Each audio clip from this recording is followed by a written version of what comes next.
4 साल 6 महीने और 15 दिन बीत गए इस सवाल का जवाब जानने में कि सुशांत सिंह राजपूत की मौत क्या थी, एक खुदकुशी या फिर एक कत्ल।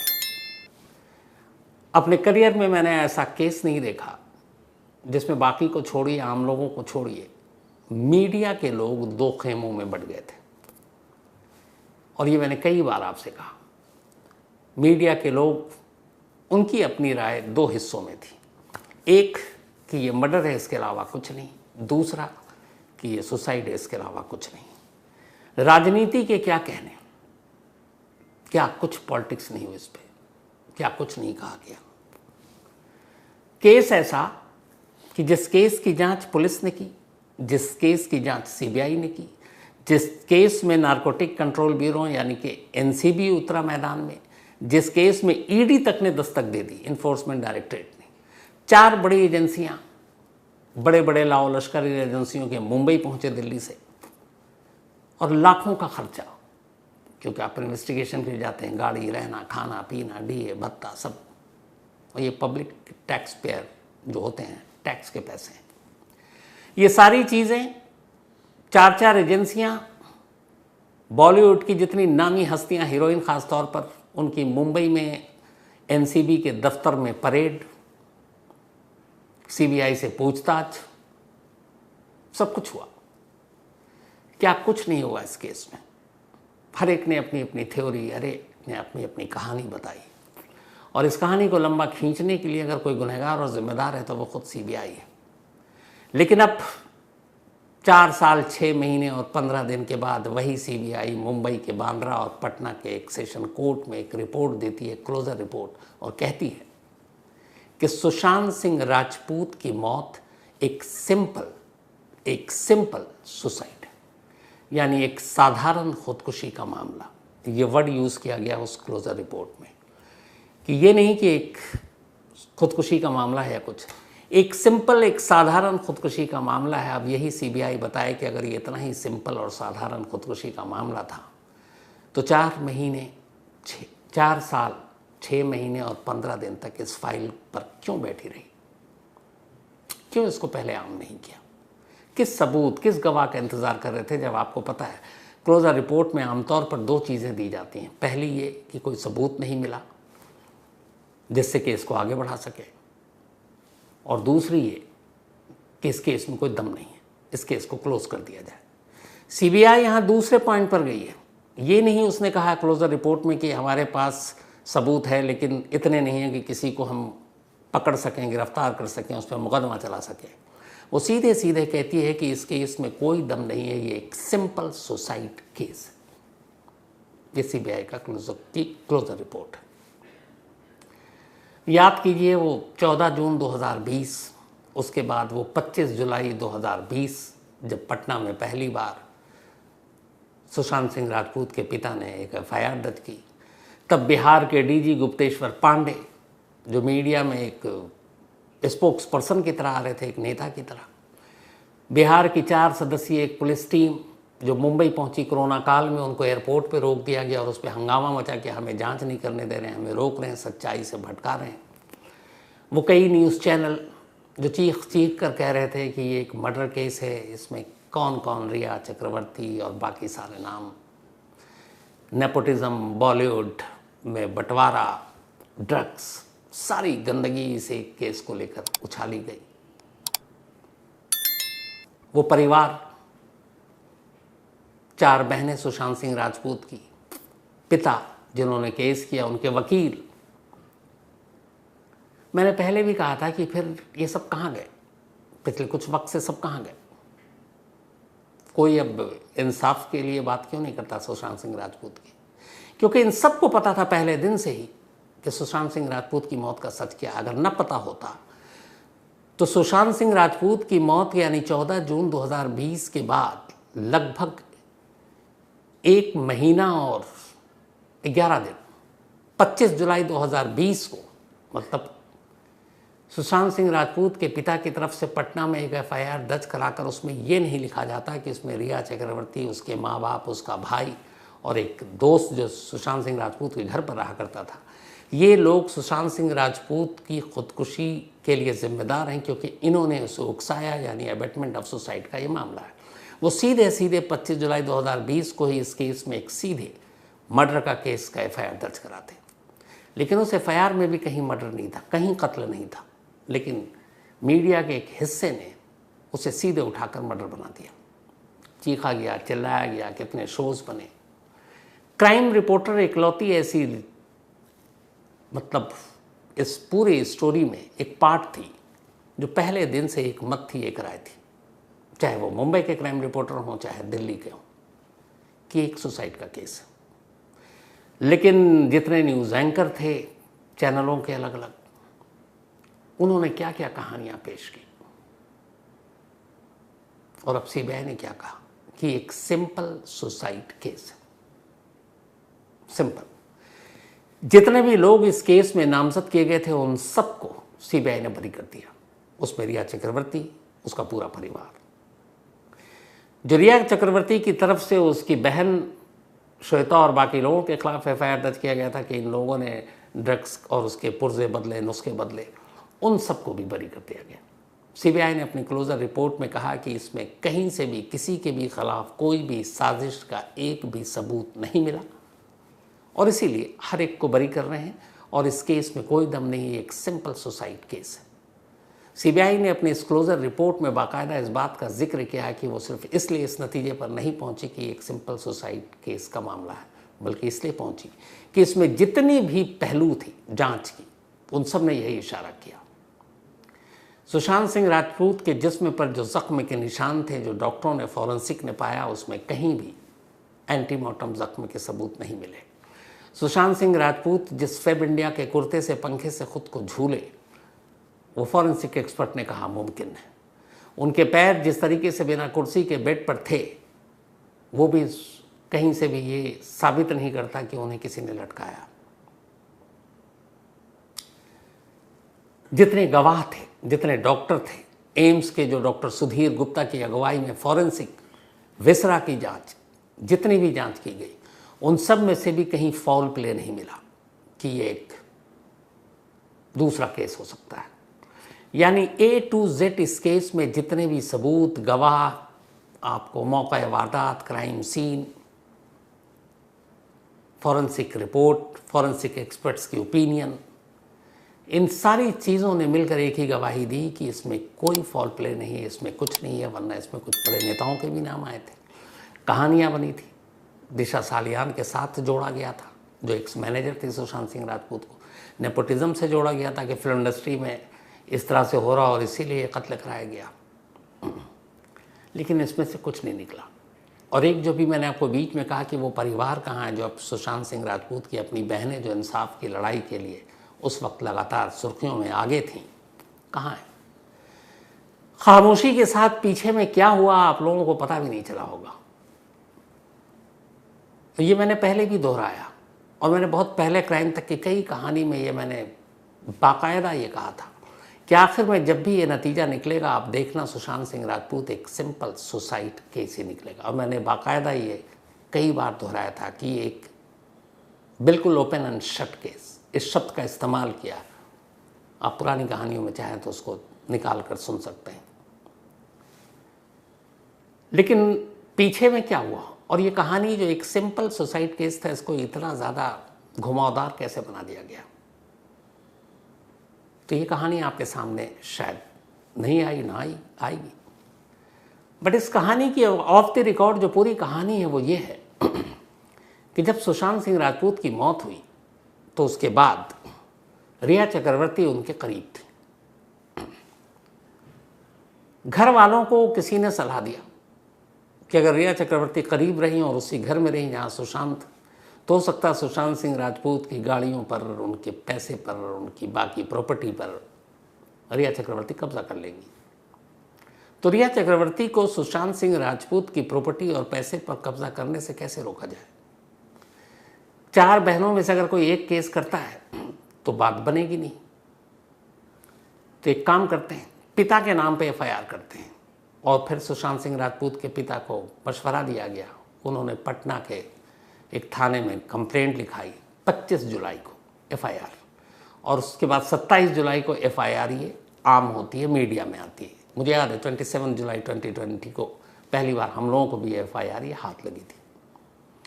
इसमें उन्होंने सिर्फ और सिर्फ यही लिखा था कि सुशांत सिंह राजपूत की मौत के लिए जिम्मेदार, खुदकुशी के लिए उकसाने के लिए जिम्मेदार रिया चक्रवर्ती, उनके माँ बाप, भाई।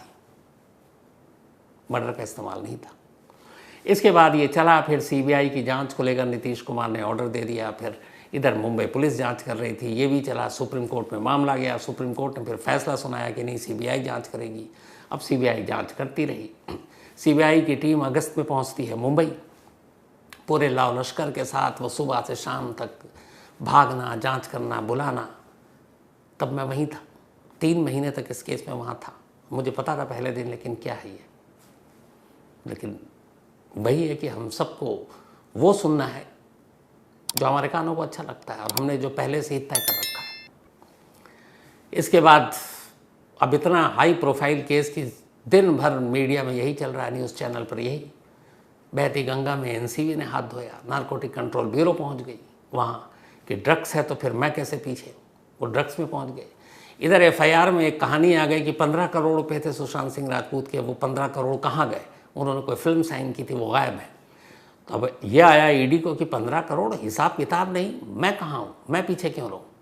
लो भाई, ED की टीम भी कूद गई जांच में। बहती गंगा में सब हाथ धो रहे थे, क्योंकि उन्हें पता था कि इस वक्त मीडिया में यही सुर्खियों में, बाकी सारे मुद्दे मौन। उस वक्त बहुत सारी परेशानियां थी, टीवी पर कुछ नहीं चल रहा था सिवाय सुशांत सिंह राजपूत के। तो 4 एजेंसियां कूद पड़ी, मुंबई पुलिस को हाय हाय हो रही, उधर CBI लॉ लश्कर के साथ मीडिया के कैमरों में दिन भर जांच हो रही है। उसके बाद फिर फॉरेंसिक टीम दिल्ली से पहुंचती है, एम्स से टीम पहुंचती है, जांच होती है। सब कुछ होने के बाद ठंडे बस्ते में डाल दिया जाता है, और इस बीच में लोग भूल जाते हैं कि वो 15 करोड़ और सुशांत की बाकी दौलत कहाँ गई। असली खेल तो वही था।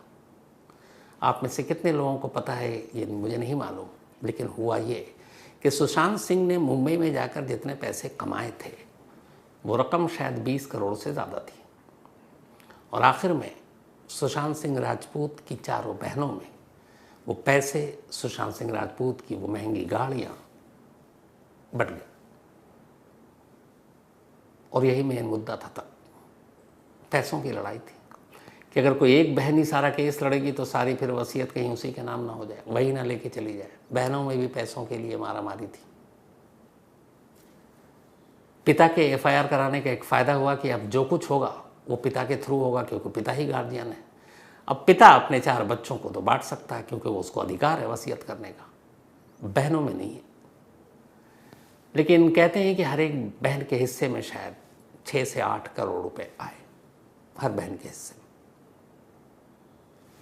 पैसे मिल गए, केस ठंडे बस्ते में, सब खामोश, दुनिया यूं ही चलती रही, आगे बढ़ती रही, हम सब भूल गए।